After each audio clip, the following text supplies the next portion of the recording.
at 4:37 and a half, and we welcome you. Thank you so much for being here with our study session, and we're all ears. Okay. Ready to go. Good evening, good afternoon, good afternoon. We'll go with afternoon. It feels more energetic. Good. I'm Kathleen Osher, Manager of Innovation and Performance Excellence here at the City of Littleton, and I've been managing Envision Littleton over what is now a little over a year that we've been in this process. So I know we've had the chance to meet with members of your board throughout the process last year and have a couple of conversations, and also enjoyed your participation in the survey and other things. But I think we would, I hope, benefit from just a little recap of the work to date, and then just kind of launch into the conversation. So I'm joined this evening by Gary Mitchell with Candid Keys Collaborative, and Gary's been working on both the unifying vision and guiding principles last year, as well as the update to the comprehensive plan. In addition to the comprehensive plan, we're also creating for the first time a transportation master plan. So that's a really fascinating opportunity for us as a city to kind of think systematically about our transportation system, and particularly how it intersects with land use. So we'll talk a little bit about that, but the purpose of this evening is really for you to have a chance to have an open dialogue with our expert consultant. Everybody loves their time with Gary, right? Hope so. And then get some additional input. One of the things that we've hit in terms of a major milestone is that we have 100% draft of the future land use and character map. So that'll be one of the key pieces that we look forward to discussing with you this evening. And then, did you want to introduce yourself? You've probably been here a few times. But I've been here a couple times, yeah. But Jennifer Hemsworth, Community Development Director. So thank you for your time this afternoon. I know this isn't your regularly scheduled meeting, so thank you very much for making the time. And then Andrea. Last name. Right. Okay, so what I'd like to do is just kind of recap the process from last year, and then turn it over to Gary to start into that conversation. But if you have questions along the way, please feel free to interrupt and interject those. So, any questions so far? I think just give us a little background on where you are now. You say you have a 100% draft of the future land use plan. Yes. Okay. And so I'll kind of go through that with the PowerPoint, if that, or that'll kind of give you a sense of our phasing that we're looking at for the work this year, and kind of where we are in that process. Okay. All right. So as hopefully most of you followed, we have been working on the process of developing a unifying vision. So really going out into the community to understand what the community would like to see over the next 20 years. And so that process not only gave us a unifying vision, it also gave us a set of guiding principles. And so that document is on our dedicated website, envisionlittleton.org. If you haven't had the chance to kind of dig in on that, what I think I have appreciated most about it is that these are exactly the inputs that we heard from the community of where those priorities are over the next 20 years. So from that, we really did get incredible input from the community, thousands of conversations. We were able to put it in draft form and get it out in front of 2,500 people to make sure that we really had an opportunity for our community to check our work. So I would say if you remember when the draft was released in October versus what was adopted on December 18th, there are a lot of significant changes because we got incredible feedback through that process as well. One of the greatest gifts, I think, from the community input was the chance to get this set of guiding principles. And so there are 5 guiding principles: anchored, authentic, connected, active, and engaged. And so each of those have a short description in the final document that, again, is on envisionlittleton.org.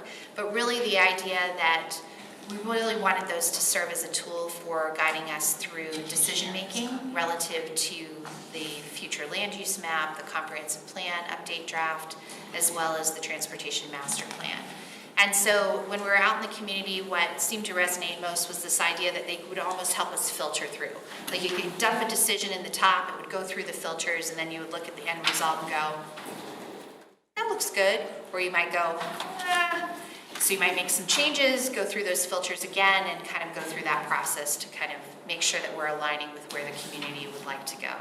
I think this was really hard to illustrate, so what we developed was this idea that there were 5 lenses to a camera. And so honoring all 5 of those guiding principles really became a way for us to think about how we could stay in focus over the next 20 years.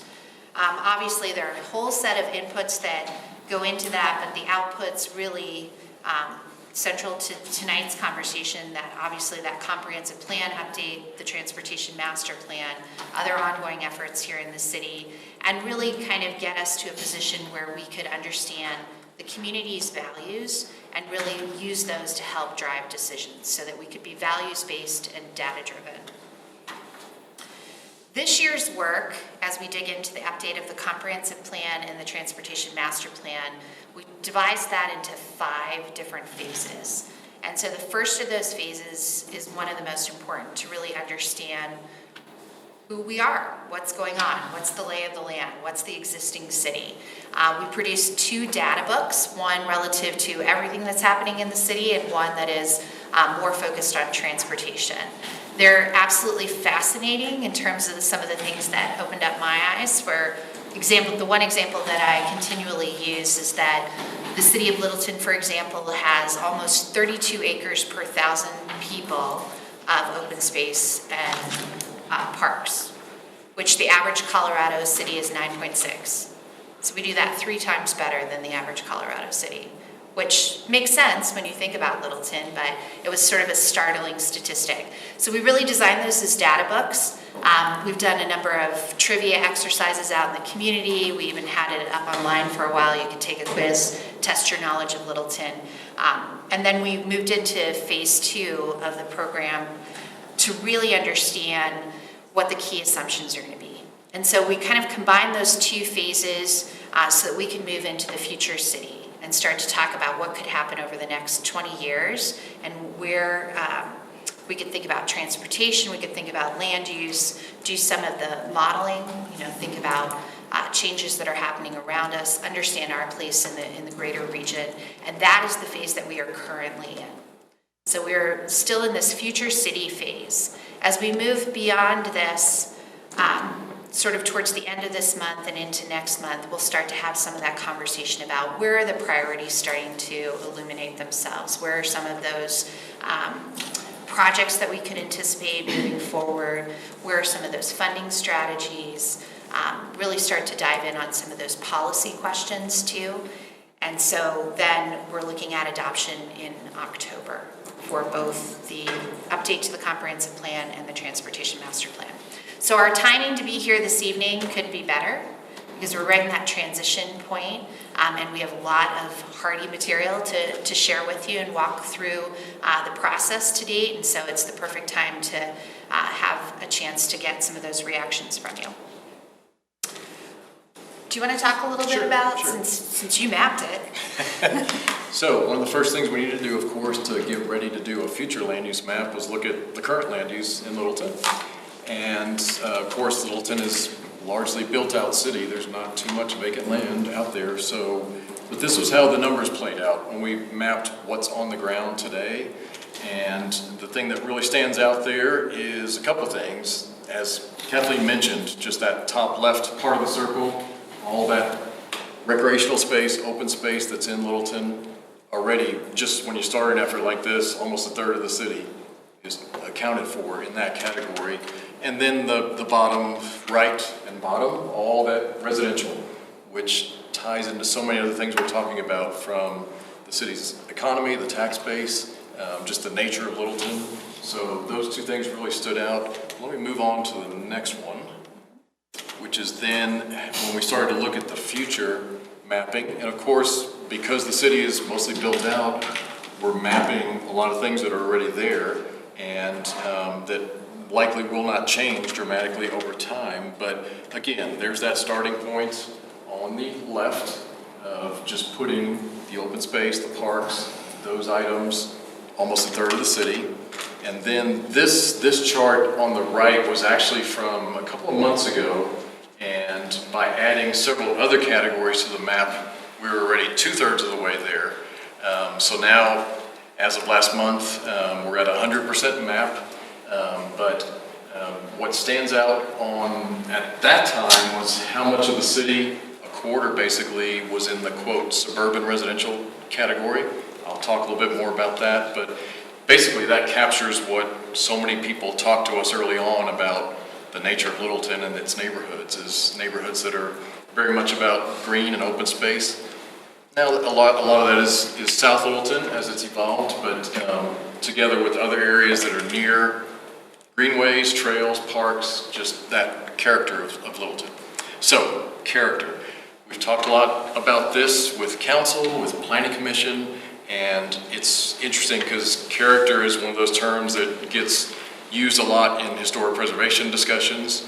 And to sum this up, the founder of our firm, Lane Kendig, who's a name in the urban planning field, over the course of his career, he kind of came to this realization that the term character gets tossed around in zoning hearings, it gets tossed around in planning discussions, and it's one of those terms that, what does that mean? And it means different things to different people. So from a physical planning perspective, he tried to define it very carefully. So when we're talking about land use and development, it's these three pieces. How much of the landscape is green, whether that's natural the way it always was, or is landscaped, but is open space, not covered by the other two. How much of the landscape is buildings, and then how much is pavement. And of course, pavement became so much more significant last century when cars came along, parking, roads, driveways, all the ways to deal with getting cars around. So then we end up with this spectrum of, if you think about rural areas and natural areas, which are very common in Colorado, of course, that you don't even see buildings typically on the rural landscape. You might see a homestead, a barn, things like that, and not much road coverage either. Suburban, as in South Littleton, is where you get kind of that mix of larger yards, a fair amount of open space along with trails and parks, a certain amount of the lot covered by a home, and then a certain amount covered by driveway.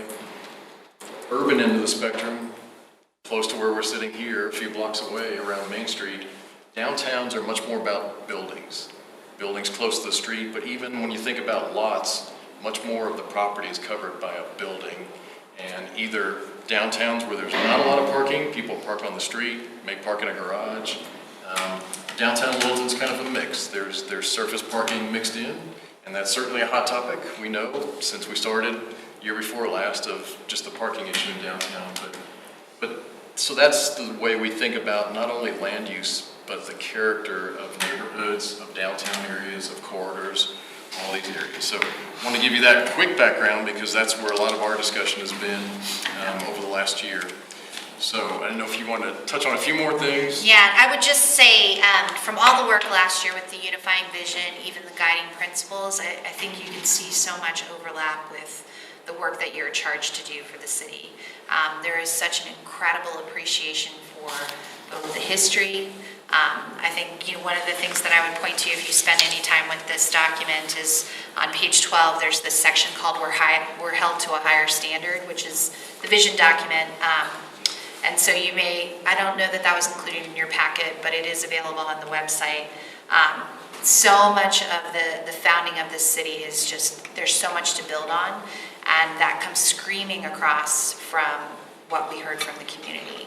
There is such great value to both the historic downtown, the open space, and so there's so much overlap, and I think that puts us in a really exciting position as a city to kind of have all of those shared values really outlined and on paper, and can really help guide us over the next 20 years. So we want you to appreciate how critical your role is in this, and look forward to this evening's discussion. So with that, I'm happy to answer any questions on the work that's been done so far.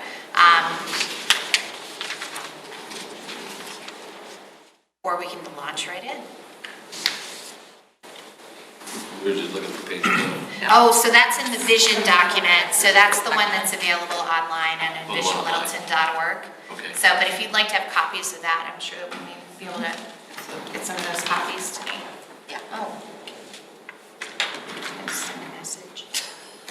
So one other thing I wanted to mention, because when we started our efforts in April of last year, the city did that first part that was much more high level, 30,000 feet, big themes about Littleton. And, but the thing that struck us in having those early conversations was history was right off the bat out there.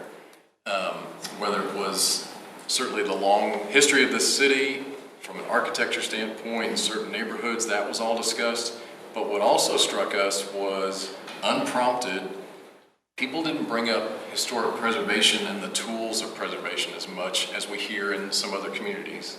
Now, it's not only that topic, I've mentioned to staff as well, we were surprised that people didn't bring up environmental issues more in Littleton, unprompted, than they did, as we hear in some other places. So that's just kind of an interesting way that we started this process. As we're working on the comprehensive plan, and in the vision document, if you've had a chance to read over that vision statement and the guiding principles, history is weaved in there in so many ways, and those key words that were in the camera filters, being authentic, absolutely, and being anchored. Those are the ones that really stand out, as that's about where Littleton has been and how it started. Now that we're working on the comprehensive plan, it's weaved throughout all the different pieces, as far as if we're talking about housing and neighborhoods is one of the sections, certainly land use, even on the transportation side, when we think about what Littleton Boulevard could be, will be in the future, just in terms of moving not only cars, but hopefully making it more walkable, more attractive for biking. There's a section that's actually required by Colorado state law when you do a comprehensive plan, that you have to talk about tourism and recreation in your community. So just the tourism draw of history and culture in Littleton. So I think it's going to show up in a lot of ways in the comprehensive plan. But I want to give you that observation about where we started. On the future land use map, which I believe you do have a copy of, so if you see the legend there, you'll see some of those character words like suburban, auto-oriented is the areas of the city that are more about pavement and dealing with parking and cars. But on that earlier chart, one of the terms that showed up was neighborhood conservation. And that was a term that we use in some comprehensive plans and on these types of future maps. And it really flows into an approach to zoning where it's really customized zoning for particular neighborhoods. I think council and planning commission weren't sure about that, weren't sure whether to go down that path. So we actually went a different direction, and it was in some of the areas where Lutheran Heights is, for example, so north of Littleton Boulevard, but basically the core neighborhoods around downtown. What you'll see in some of those areas now is there's an urban neighborhood designation, and then there's residential mix going farther toward Broadway, that area of the city where it is kind of a mix of housing types right now. So from a residential standpoint, I think that's where some of the historical neighborhoods are going to come into play, or some of the older neighborhoods, put it that way. They may not be technically historically designated, but Arapahoe Hills, as a contrast, is in the suburban residential category. I mean, it's a designated, recognized neighborhood within the city, but from a character standpoint, it's part of that, kind of that west side of Littleton that is very much a green part of the city and more open neighborhoods. So those are some examples of how Littleton, or historic issues or architecture development is reflected through this map. But I think, as somebody mentioned in our discussions, typically you don't see historic districts or designations on the future land use map. We've sometimes put them on for information, just to call out that this is a city that has designated areas, but it may not have a regulatory aspect to it. It's not regulating land use. Zoning is handling that. Or sometimes it's from a design standards standpoint, just to know that a certain corridor or a neighborhood, downtown in this case, has design standards. So just to call that out on the map. So that's a discussion that we're having right now of whether to show that on this particular map or just show it elsewhere in the comprehensive plan. But we called out the historic districts and landmarks in the existing city report about where things are today. So we've given you a lot of information in a short time frame. Questions that you may have for us or discussion items? I got one, maybe one you can just kind of give us a little bit general information on how does the comprehensive plan, once adopted, come into play as a tool for staff, for planning commission, for historic preservation board? Yeah, I think right now, the thing that there seems to be consensus for going back 2 years almost to when council first, in their retreat, authorized doing this whole process, the vision phase first, and now the comprehensive plan, transportation plan. They were very much of the mindset to then continue and revisit the city's zoning and development standards. Littleton has certainly adopted design standards, development standards, and tweaked its zoning over the years, but its zoning and subdivision regulations have not been revisited in a comprehensive way in many years, like a lot of cities. So that's what's in the mix. Typically, when we're involved with a process like that, the historic preservation standards, tools are a part of that discussion. And it does interact with zoning in some ways, but then in other ways it doesn't. There's all the tax credit aspect and reasons that you do historic districts. So I see it coming in that way.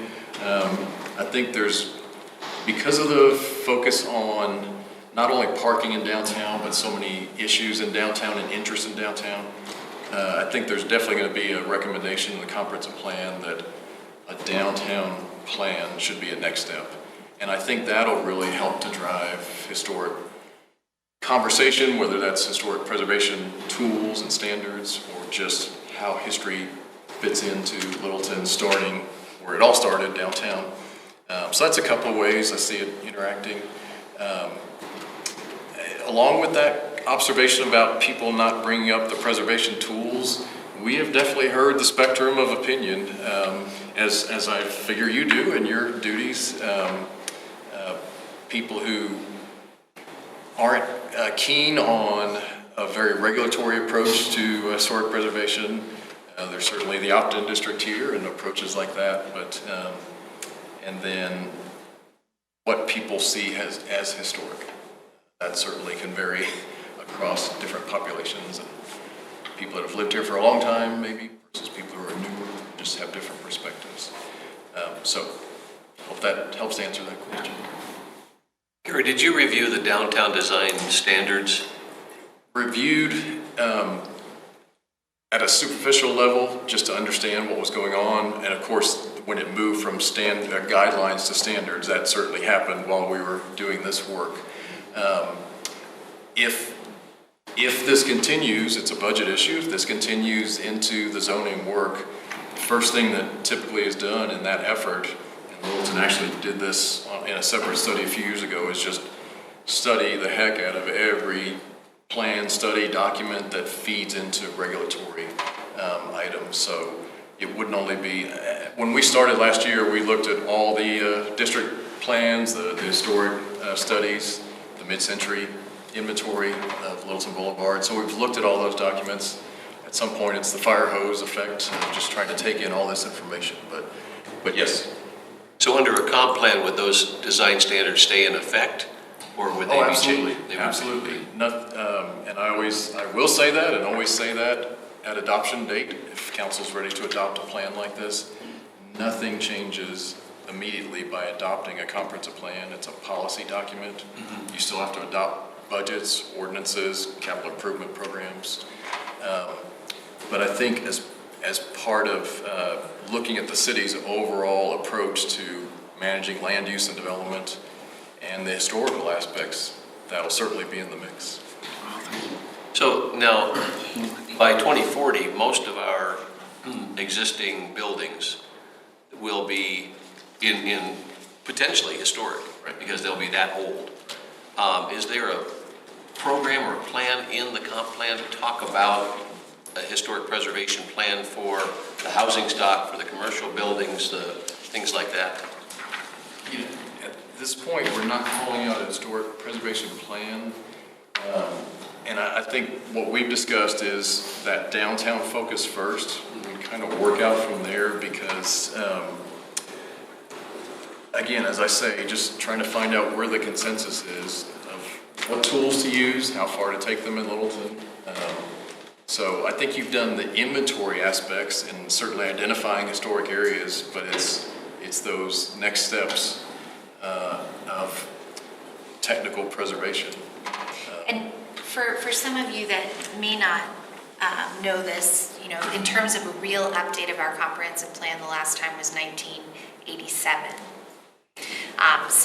And they're really intended to be that policy level discussion. And I think what we're working towards as a city is really understanding that vision clarity, which we got great clarity from the community and great alignment in terms of those shared values, that unifying vision, those guiding principles, and getting to more of a systems thinking, and then aligning those resources with that. And so that's, you know, the city's efforts on priority-based budgeting and really understanding how those pieces fit together. So the comprehensive plan is really intended to be that high-level view of how we can achieve that, and so that there is that clarity, particularly for people when they're coming to Littleton to think about a project, but also in terms of just making sure that the decisions we make as a city are always staying in line with the values of the community. And so that's where it kind of feels like we're exercising that policy muscle that maybe got a little weak. And it's been a great opportunity for the joint leadership of Planning Commission and City Council to kind of think through those policy level questions because it feeds into a lot of the work that we're doing overall. I think that if the city were to pursue the downtown focused planning effort and be reopening its zoning discussion of how it does zoning, I think between those two items, history will absolutely be in the mix, but I think a formal plan on or strategy for historic preservation might be that next step based on how that plays out. And as you say, I mean, there's in the pipeline to have many more structures or areas be eligible for historic designation. It's just what's the capacity, the willingness of a community and of the city to take that on and be able to continue that process of designating it. This is kind of a drill down question for downtown, but we have two distinct zoning areas on Main Street. One is a CA zone, and at the west end of Main Street, there's a B2. Is there discussion in the comp plan about changing zoning to make it much more consistent, or is that not part of the comp plan? Not so much, it's not going to get into the deep dive into the weeds of what to change, but it's with the future land use map setting the stage for that discussion. And what's changed on that map, and if I can take a quick glance, because this was the version from right about a month ago now. This had two downtown related designations, the urban downtown mixed use, which is the dark blue in the middle, and it also takes in the courthouse, the recreation center, and the Vita corner, now that that's there. But then it had that next kind of ring of a lighter blue, the urban downtown transition. And that was, I think in your packet materials may have been another document that we produced several months back that was just to start a discussion of how do you define downtown in Littleton? And even within the city and tourism brochures, things like that, there's kind of different depictions of what is downtown Littleton. So in just the discussion we had 2 weeks ago with Council and Planning Commission, which was a kind of a breakout table, very interactive discussion, there was discussion of possibly even having 3 levels, that Main Street itself might be called out as the downtown core, that's really where you have buildings to the street, that's that true urban character, very walkable Main Street, versus what happens just even a few blocks away. And as I mentioned, just because Littleton has surface parking mixed in, kind of in the core of downtown, it kind of changes it from some downtowns where you just don't see that as much. But that would give us potentially 3 designations just to deal with the downtown situation. And then really that urban neighborhood is kind of an extension of that as you get into more pure residential neighborhoods, those are some unique neighborhoods themselves. And really what's in that light brown category in the map, it's the blocks that have rear alleys. That's really the defining piece. Plus their proximity to downtown, to Littleton Boulevard. So that's what kind of connects those as well. Oh, here we go, up on the screen. So let me go through that again. On the map, again, the downtown core, potentially calling out an area right around the Main Street core area. Then that next level of blue, which by the way includes the Dish property across Santa Fe and the vacant northwest corner across Santa Fe. Again, going back to definitions of downtown and past plans, there's always been that desire. It's partly access to the river, but connecting downtown, the river, these key components of Littleton, but you got that expressway in between, so it's a challenge, even in a car, not just walking and biking, but that desire to have that other side of Santa Fe kind of feel like a part of downtown, maybe not as intensive an area, but then the neighborhood of north downtown neighborhood that's certainly transitioning right now and is under the design standards, but was under the design standards previously, our design guidelines. Then on the other side of the tracks, excuse me, along Littleton Boulevard, we took that urban downtown transition to Crocker. And if you can picture, Crocker is where then the Arapahoe County facility is there, right across that next street. That's really where Littleton Boulevard today kind of opens up into more of that, what we call auto-oriented type of development going back to 60s, 70s, where buildings are farther from the street. It's mostly about parking, although we've got our Starbucks coming in on our one shopping center there. But I mean, there's been a lot of discussion about just what Littleton Boulevard could be over time. If buildings came closer to the street with redevelopment, if it became a more walkable environment.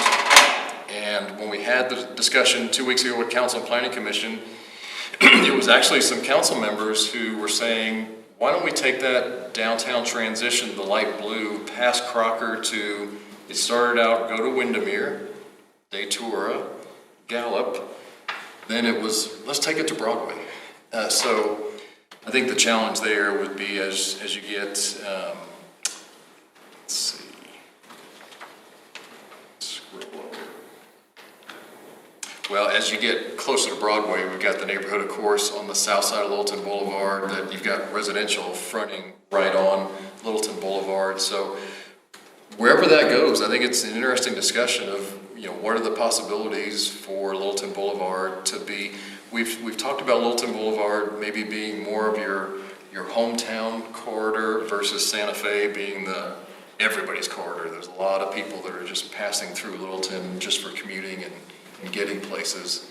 Littleton Boulevard could be more of the local flavor, local restaurants, local business, plus just the atmosphere of a more walkable environment. So that was some of the discussion there. So we're going to be looking at extending that urban downtown transition past Crocker, and we'll see how far we go along Littleton Boulevard. There's also, you know, at Windermere, there's certainly, excuse me, some of the apartments that are there and some business that actually go up along Windermere. So just looking at this area kind of in that perspective, but definitely making mention of, don't forget the mid-century modern inventory that's along Littleton Boulevard. So kind of got those elements mixed in as well. May I ask you about, you're talking about the Littleton corridor and extending the urban designation, the closer, smaller setbacks. And you said that you looked at the building survey, and so you understand the history and the character of what, how does that mesh with what you see in the survey and what the existing character of the street is and where those historically significant buildings are, versus the vision that you're kind of describing? Sure. Let's take Littleton Boulevard, for example. The reason we put over to Crocker in that designation is it's not buildings to the street like on Main Street, a true downtown Main Street feel, but it's still some of the homes that transition to office over time and other buildings that are kind of close to the street. Plus that and the tree cover, it just creates this corridor where it does feel a walkable area. You're close to downtown. Vita came along in the meantime. So that's what changes when you cross Crocker. But even there, we're putting that urban term on it, but those homes have grass out front. There's some setback.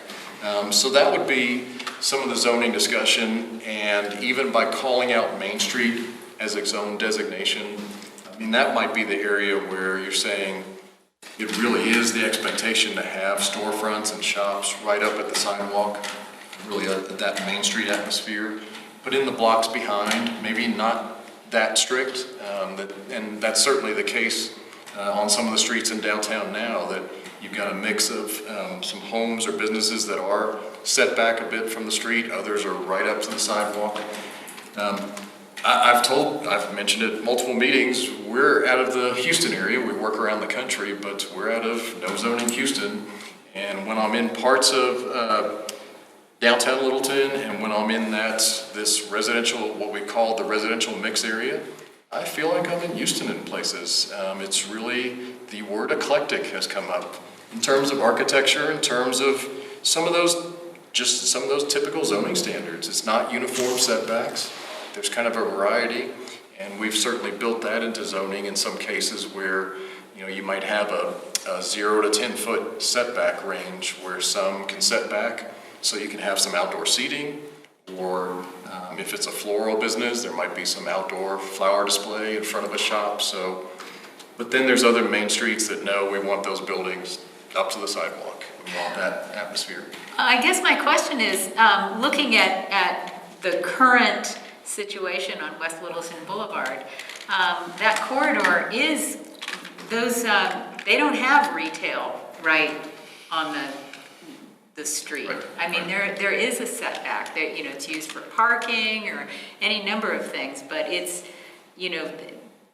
this character that you're describing, the downtown character, is very different than what exists on the West Littleton Boulevard today. Exactly, and that's the vision discussion of could that turn over time, as is happening in other parts of the Denver area. It's been happening around the country the last several decades with destination retail districts and places that you go for shopping and dining, stay a while, culture, theaters, things like that. It's parking is the defining piece, and certainly you'll have some buildings, and that's part of the mid-century mix, is some of those buildings are not close to the street, they're set back away.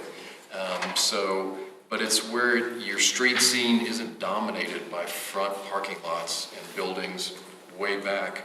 And what we see in our experience is when in auto-oriented development, architecture is not very important. Retail centers can be pretty plain and pretty ugly. So architecture goes away in favor of get the parking and get big signs out by the street because we're trying to bring people off the street. So that would be a transition in the layout of those sites and the nature of the corridor if that were to happen over time. So it would be sacrificing the existing character of the Littleton corridor, the stuff that's been identified in the historical survey, to change it and make it, a more urban setting. I think what we're really talking about is the strip centers, where it's just a mix of stores and set back from the street, a lot of parking out front. It's not so much the individual smaller establishments and some of the office buildings that are mid-century, but that has to be accounted for in whether it's historic preservation standards or in zoning standards. So, I mean, that's recognized that that's there, but it's more about the ones that don't have much historical significance to them. They're pretty typical retail centers. But you're identifying them all as the same, correct? Right. From a land use designation for future land use guidance, but zoning is where you get down to the nitty-gritty. And if there's then historic standards along with that or on top of that, that's what sets the So pattern. look at this map and tell us that this was urban mixed use. When it starts to look at things like that, look at this map and say it's all identified as the same. Right, and the map goes along with text in the plan, so planning commissions are always having to look at a map plus policies plus guidance in the comprehensive plan, which ultimately then feeds into the details of zoning. So it's not just the map on its own. And I believe that's the handout you got, is the discussion of each of these categories. So what we're going to do in the comprehensive plan text is talk about these different corridors. Between the comprehensive plan and the transportation plan, there's very much a corridors focus in Littleton, because that's where there is potential for change or where some of your undeveloped properties are. So yes, there'll be more explanation of that. But it's the comment when the one council member that mentioned taking it all the way to Broadway, the comment that went along with that is that's one of our gateways to downtown, to think of that when you're turning off of Broadway, you're headed toward our history, our downtown, and to call that out with monuments, with landscaping treatment, but also that this corridor could be that transition. So that's what that terminology on the land use map is alluding to also. Any questions? Well, just to beat that dead horse a little bit more, we did the survey, and there are a lot of, there's a lot of historical character there. There are a lot of significant architects that have done work on the area, and the character of the strip really does kind of represent a huge piece of Littleton's history. You know, that post-war development and boom, back when they actually wanted to tear down all of downtown because it was old and dated and nobody wants to go there anymore. So that area is really defining who Littleton is as a community, if you will. And the city, in a lot of ways, the community, not so much the city, capital C, but the people who live in Littleton are only just now discovering what's on West Littleton Boulevard, because we grew up here and we remember what it was like in its heyday in the 1960s or whenever that might have been, or we're transplants to the city, and we just drive up and down Littleton Boulevard and we've never really looked at it. And now there's starting to be an awareness for what's actually there. And it's an area that we're looking at from a historical preservation and a land use perspective. But we've only just started. And it seems, it would be unfortunate to just treat it as a transportation corridor that can be anywhere USA, which is what it feels like, without having allowed us as a community to really see if we appreciate the mid-century, it seems very premature, So a couple of thoughts. The parts that when we talk about some evolution or change, it's the parts that today look like anywhere USA. It's the supermarket anchored strip center. That's not mid-century modern. There's nothing distinctive about it. Those are the properties we're talking about. At the risk of throwing out an example that some people may like, may not like, let's take Colfax. There's a stretch of Colfax that has the historic theaters there, the older office buildings, but now it's a lively place, very walkable, restaurants. That's one comparison, not apple to apple, but working around the history, not obliterating it, but having a corridor that, one of the challenges of a process like this, doing this high-level plan for a city and that vision discussion, is people are on a pretty broad spectrum. So there are people in your community that have talked about that tired Littleton Boulevard, dirty, blighted, words like that.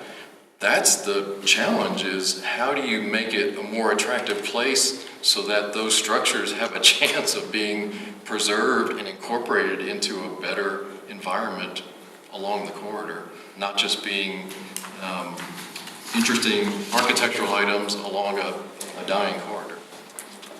And I think from our desire, it's really to find that harmony, right? Like find that balance and find ways that those assets and gems really get highlighted in a better way instead of sort of lost for people to discover, right? And so that's, from this high level planning, like that's, I suspect that Littleton Boulevard is going to continue to need deeper, more intense work to kind of understand how you can achieve that harmony, particularly as you start to look at zoning and code. I think that you've kind of nailed it. My experience with the corridor was, I drove past those buildings, and they are, it's not the best part of town. But to actually look at it and see it for the first time, it's like the scales fall away from your eyes, and you see this is an asset and something can be done with this. And I just want to make sure that we're not just like tossing that opportunity. And I don't know if you can include maybe language, because you've talked about history and historic preservation being woven throughout, but the words don't actually appear here. So maybe people might think this is woven throughout, but others look at it and there's nothing about that. So I'm wondering if there is any kind of forward-looking language that can be put in here that just really references the fact that this has been identified as an asset. It was on, Colorado's most endangered places list and things like that. And it's something that we're just looking and seeing, well, maybe this is an asset for us. Right. As Kathleen showed on the timeline, we're on the strategies, goals aspect of the plan right now, which is really more on the tech side. We had to do this map as quickly as possible because the transportation plan depends on it, and then looking at the financial implications of land use as well through this process. So now we're kind of working on the tech side to back this up, along with the descriptions of these categories that I believe you have, but more the type of language you're looking for.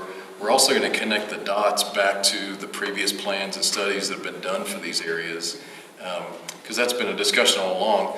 Yes, Littleton hasn't done this overarching comprehensive plan in decades, but it's done a lot of other special plans and studies, including the inventory along Littleton Boulevard. So we're referencing those to connect to this new plan.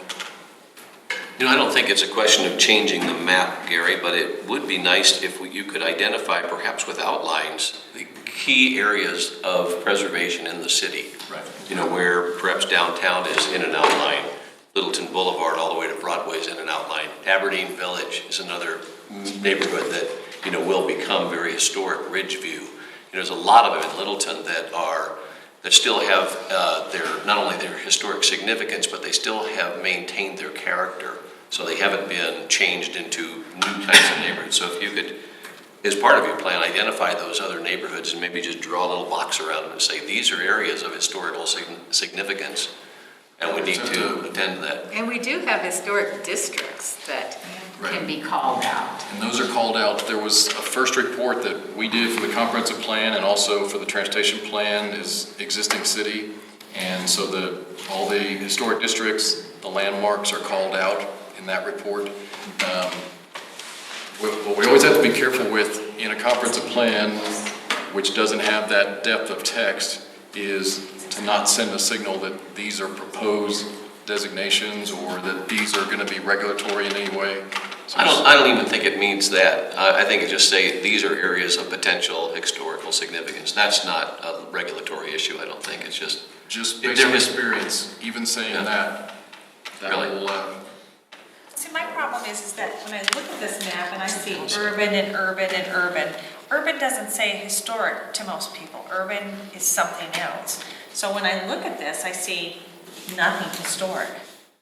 So I think that's kind of what we're trying to say is that the text you're using, the word urban and urban mixed and urban corridor, doesn't say historic preservation or any designated areas at all.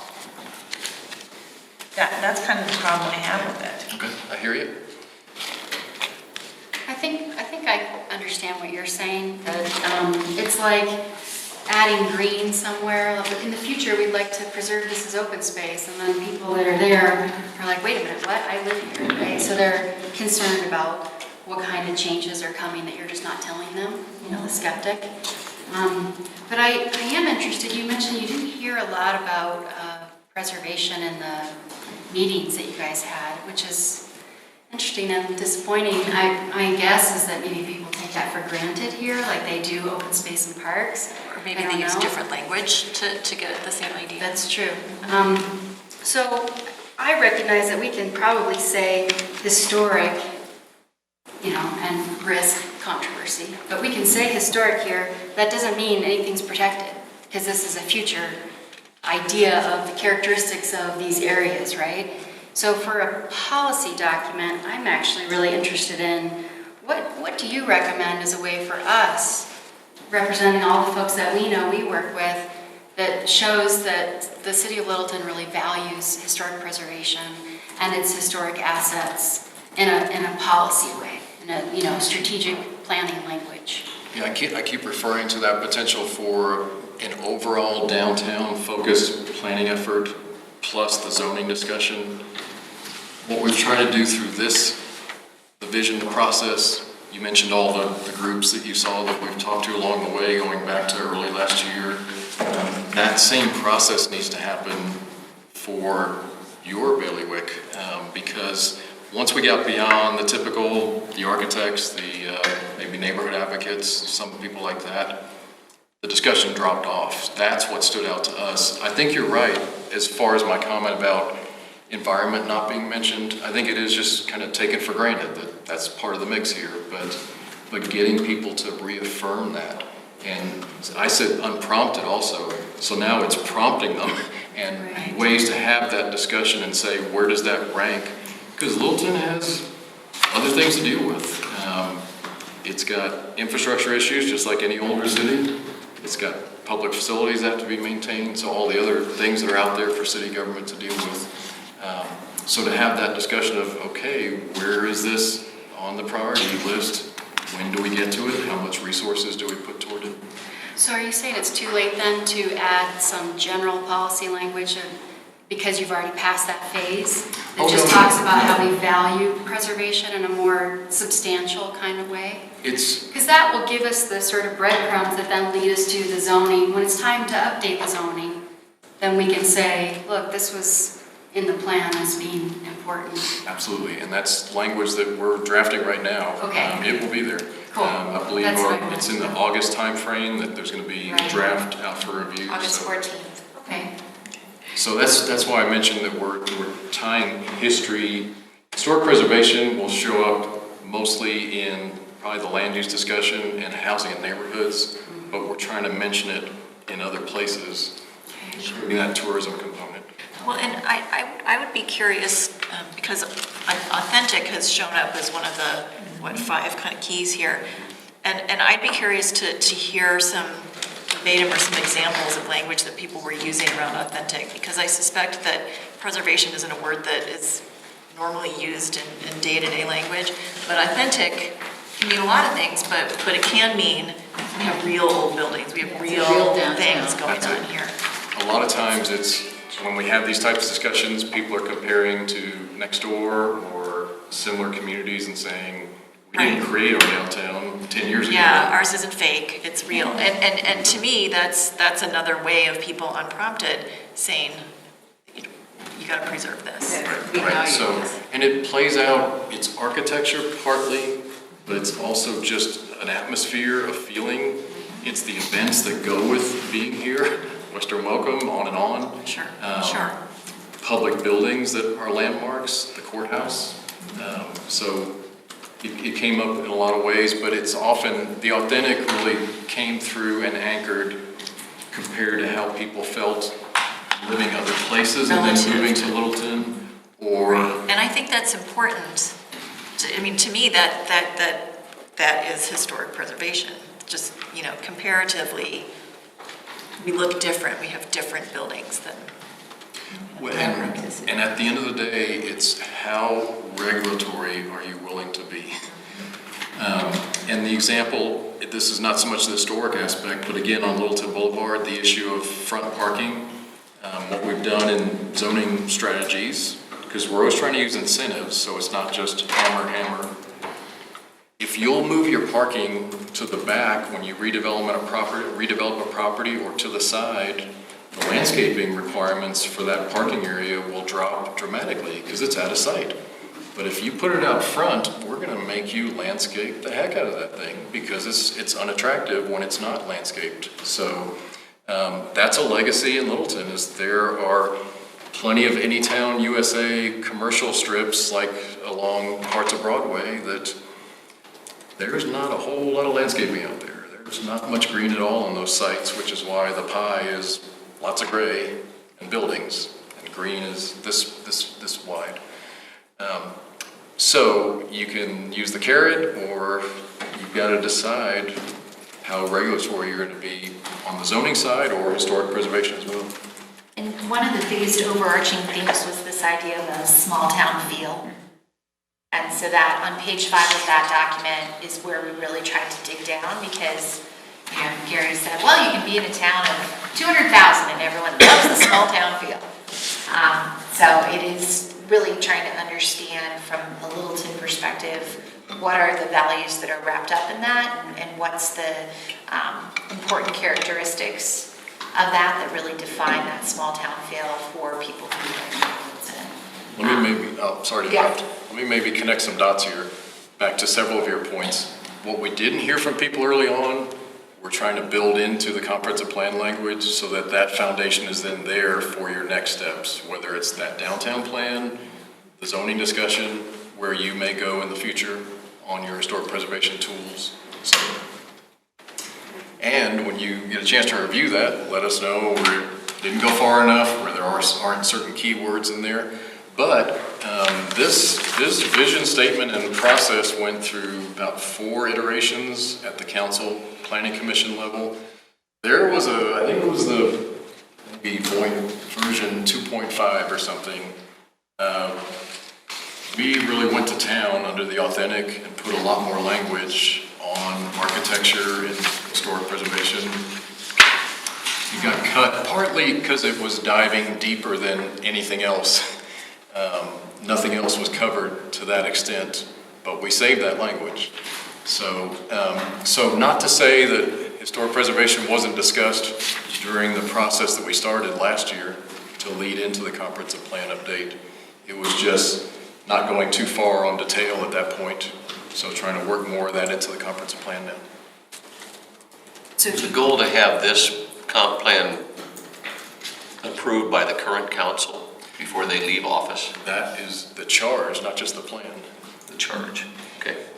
And our old comp plan is decades old, so Yes. I hate to be cynical, but we have to assume that this plan will be in place for decades. But I don't know, just something to throw out. I'd like to see us be a little more fearless and just say, this is who we are, instead of, I can't, because then you wind up with nothing. You wind up with something that doesn't mean anything. So that's a discussion in our profession, that we do these plans, but they get adopted by politicians. Yeah. They have to be comfortable with what's being put out there as statement of policy and statement of where we're going. Yeah. So that's why you tend to leave more of the details for those next steps. You get into your ordinance discussions, your budgets, your other Where you things. learn how to nod and say no at the same time. Okay. Well, it was interesting, like going through the vision process, one of the earliest drafts when we went back out and said to the community, check our work. Like we listened, with big, huge ears for months, and then put it on paper, what do you think? How we introduce that to the community is, here's who we are, here's what we're striving for. We know that we have a rich history of being set apart and having a higher standard.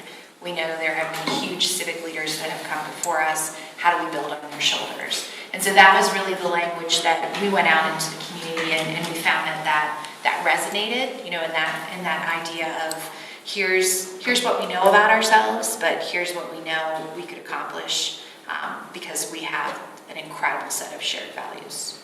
So. Well, I have a question for you about a little tiny piece of this map. Okay. Is it my understanding that the courthouse, the land that the courthouse sits on, is that dark blue, which is the urban downtown mixed use? Why isn't it institutional? So we are having, and actually this version of the map, which I'm going to point physically. County offices, the city offices, some others, the library, the college. That institutional category is still on the map, but we had some discussion about taking it off the map. And the point being, what's come off the map already on this draft is churches, for example. It was the public institutional category. Churches is one example where they tend to be either in a neighborhood, and in zoning, they're usually a permitted use within residential zoning. If they're out on a busy roadway, they're often in a commercial zone. And so that's what we've seen over time is a church picks up and moves to a bigger property, or they close. And it can be redeveloped. And what do you do with that property? Well, your future land use map says it should be public or institutional. So we try to blend uses like that into the surrounding area. We also intended to take all the public schools off of that category with the same reason. Schools usually are within neighborhoods. So Heritage High School, for example, is shown as suburban residential within South Littleton. And as people have talked about, even when you live near there, you benefit from kind of the open space of the athletic fields and things like that. But Littleton High School was still on the map. Long story short, we left some on the map to generate this discussion of if we go there and take that category off the map, these are some of the things that would not show up as public uses.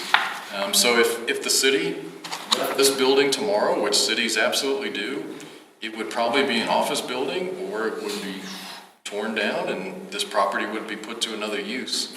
So what we do on some of our land use maps is there's not a public category, but those properties are labeled as landmarks of what they are today, just for reference to know that this is where City Hall is.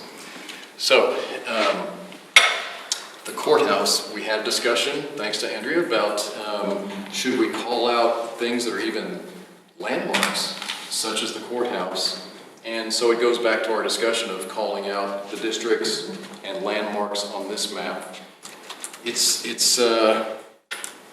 not so much a land use discussion. I think it's more of just awareness of where these things are. That there's already protections in place. They're landmarked. The courthouse couldn't be torn down and used for a shopping center. So that's already a fact. So we've talked about going that direction. If we do take away the institutional category from the map, or we'll have to punt and have a special category. One of our other charges has been to try and reduce the number of categories on this map because there's so much going on in Littleton, different types of housing and different character areas. So, If you got rid of the category, the blue category there, what would it become? well, the courthouse right now is in this urban downtown mixed use, which is, it's a downtown area. It's a mix of uses, just like there's the post office downtown, which I know is now landmarked or designated, but there's the Arapahoe County or Community College Arts Building. I mean, there's other public uses in the downtown area. They're just part of the mix. Part of this character emphasis in the comprehensive plan is to not focus on public or private ownership so much, for just the use of a property. It's what's the atmosphere of that area that any type of use is in. So the courthouse is where it all started. It's part of downtown Littleton. So I think where we've kind of settled is we might call out some of those, obvious landmark elements of Littleton on this map, even though it's not so much a zoning issue or those types of issues. Okay.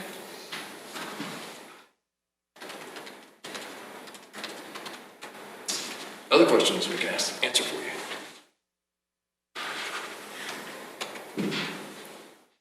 I have a sense of maybe history not getting its due or its attention. I think you'll see that in the comprehensive plan, but maybe not the details of a historic preservation plan, but in the mix of infrastructure, parks, housing needs, transportation, all these other parts of a city, that historic preservation is part of what defines Littleton. Gary, when you're talking about Littleton Boulevard being the gateway, if you will, to downtown Littleton, part of the charm of the mid-century modern buildings was not only their setback from the street and the front parking, but their signage. And in the 1980s, Littleton decided that signage like that should be abolished.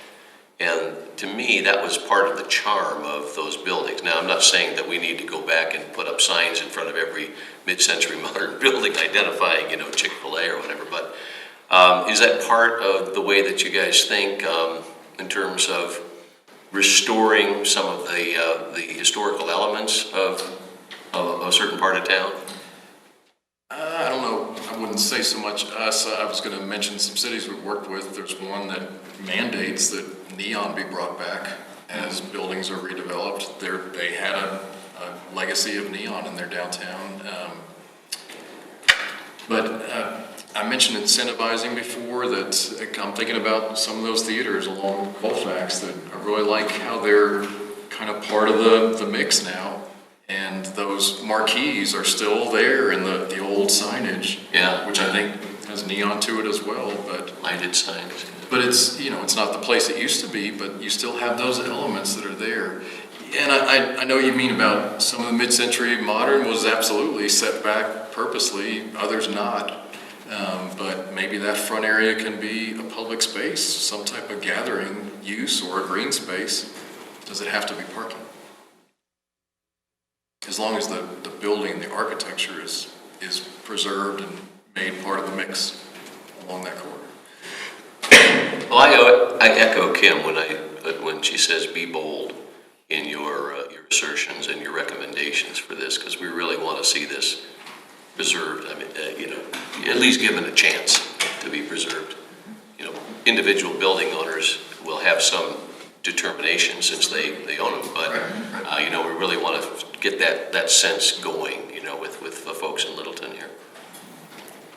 Yeah, I agree, particularly if Littleton's story is a big differentiator of Littleton from other communities nearby. I think it's important that that's reflected in the final product. I think the word balancing has come up several times. It's that balancing of Anchored almost got shot down immediately because one interpretation was we're stuck. Yeah, I mean, there's always an ambivalence, right, between developing something new while retaining the character that got you there. But I think that we need to recognize that ambivalence and not just sweep it under the rug. And we also have kind of a unique opportunity in Littleton. So much of the metro area has developed more quickly than Littleton and taken advantage of the real estate booms that have occurred here really over the past decade. And we see a lot of bad stuff. Denver Highlands, Jefferson Park, they're just canyons. I mean, the character is gone. And in a lot of ways, they're not workable. They're not living up to the dream of what they have. And if you go down Broadway, for instance, up in Denver, the old Gates rubber stuff that's being redeveloped, it again is, oh, it's walkable, here it is, we're right up to the street, and nobody walks, and it's another canyon that people just drive through, and there are apartments, yawn, like there are in anywhere USA. And those are missed opportunities, but we have the opportunity to learn from those and not, develop for the last decade and not fall into those same traps. And again, it's the boldness and visioning something that capitalizes on our strengths and our uniqueness, instead of just, blandy pie stuff that you see throughout the area. So it's just, I would love to see us, this is a unique opportunity for us, one that comes along every, help me do the math, God, 40 years. We ought to, take advantage of it. So. The other thing that's in the background of all this is technology, the transportation plan. You think about where we're going to be in 2040 on how we get around and how that affects what our streets look like and how we deal with parking. But at the end of the day, that's really what this R character vocabulary and emphasis is about, is how you deal with the vehicle, the private vehicle, where you put it, where you park it, and if that dominates the design of sites versus architecture and good design.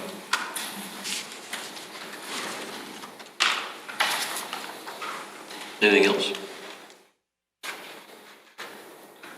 Well, we thank you for your presentation and your willingness to take our comments and questions. And thank you very much.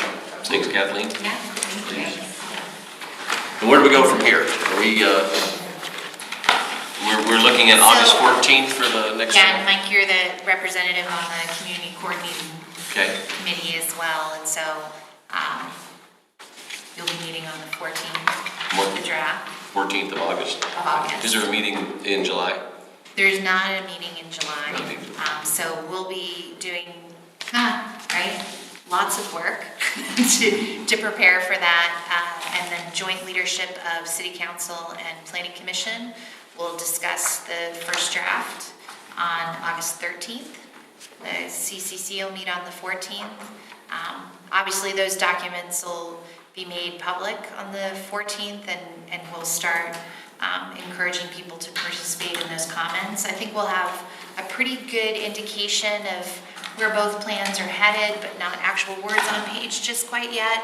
And we'll host an interactive street fair about both the comprehensive and transportation master plans on August 3rd.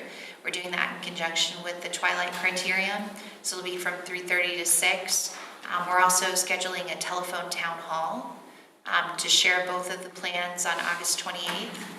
And so, we just have a lot of community events to make sure that we can kind of keep people as part of the process. The best resource for you, or if you have any questions, is always envisionlittleton.org. That's the dedicated website. We're making every effort as we hit milestones, as we produce documents, as we get next pieces, those are all there, so that it is always up to date with the latest and greatest that we have as part of those conversations. So, Is it possible to put some of this stuff, I know this sounds very silly, but I see Nextdoor all the time on my computer come up and people talk about stuff, but I've never seen any of this stuff show up. And I'm wondering if it's possible for you all to put something on Nextdoor in Littleton so people can have input there. yeah. You see, And I think our social media strategy is like, sometimes it's easier to communicate on a variety of platforms. So Envision has been a part of those platforms. So I'll kind of investigate how it's been coming out. Because I know I've answered some questions through Nextdoor that our communications team has sent me. that seems to hit Yeah. a lot of neighbors now. You look on there and say, oh, there's a city meeting on this that I never would have known about, but you saw it on Yeah. Nextdoor. So Okay. that might be a way to shoot it out to the neighborhoods. And I know one of our most successful things that we did last year to just make sure, because we did have a survey out there, so in addition to all of those conversations, it was great for people to kind of wax poetic on all the things they love about Littleton. And so we sent a postcard to everybody, just reminding them that survey was open. And my best moment was when somebody said, I got your survey, I already did it, stop bugging me. Yes. So. I have one more question, and it was, we mentioned the need for a historic preservation plan, that was something we didn't have, and we agreed that it was beyond the scope of this document, but where did we leave that? Is there going to be a reference that a next step is to develop the historic preservation plan, or what did we say? What we talked about was pointing toward a downtown-focused planning effort next for various reasons, parking, history, development trends, all those things, but plus the zoning discussion, I think it will bring in history and just your standards and the downtown design standards. So whether we call it out as a next step, not sure yet. I think we need to have some discussion with our committee next month. That's how we're kind of using them as our sounding board. So how bold do we be with what we put in front of council? I vote for including it. And that'll play into our 2020 budget conversations, and so council will be looking at some of those, what we anticipate to be some of those priorities that'll come through the comprehensive plan and transportation master plans, and how we balance that work in 2020, and then what we schedule in 21, 22, how we kind of sort of break down what's reasonable within the capacity of getting those done, and where there are opportunities for us to kind of explore more partnerships. I mean, the reality of any city is that you can't do it alone. You're always looking for those partnerships. And I think the most important part of these two documents, the comprehensive plan and the transportation master plan, is that we can be the best version of ourselves. Like, what's the best partner is somebody who knows what they want and knows who they are. And so these documents allow us to do that. Even just having something like the unifying vision, the set of guiding principles, puts us in a much better position when you think about particularly those funding circles that are regional, right? Like, that really puts us ahead and above what other cities have done. The only other city that I know of in the region that's done a standalone vision has been the town of Castle Rock, and that was in 2000. It was a 2020 vision. So this is pretty important work, but usually gets done in the first 6 or 8 weeks of a comprehensive plan. And we gave this 8 months to live and breathe and make sure that we got out into the community and heard from a variety of voices. So. All right. Do we meet next Monday, Andrea? Do we have our normal meeting? That meeting has been canceled, so this is the only meeting in July, and our next meeting will be the third Monday in August. Okay. Thank you. Thank you for this. This is fascinating. Thank you. Yeah, so good. Well, so we'll make sure that Process. you get that draft on the 14th. If there's an opportunity for you to discuss that, we're leaving that public comment period open from August 14th to September 16th. The other big event that we'll kind of incorporate into that I would love to have on your calendars is September 12th. We'll host Peter Kajiyama, the author of For the Love of Cities, here in Littleton, and we'll kind of theme that for the love of Littleton. And I think that'll be a fascinating speaker series. It'll be the sort of crescendo of that series that we've done this year. And we'll also be including sort of a showcase of the history of the Santa Fe River corridor as part of that event as well. It'll be an evening event, so Thursday, September 12th, from about 6 to 8. And so I think that'll be a great opportunity not only to kind of have and share what we've heard about the drafts that have been out there, but it'll also be that great reminder, like, you've still got a few days. So, because it'll close on September 16th. So, Thank you. yeah, you bet. Thank you.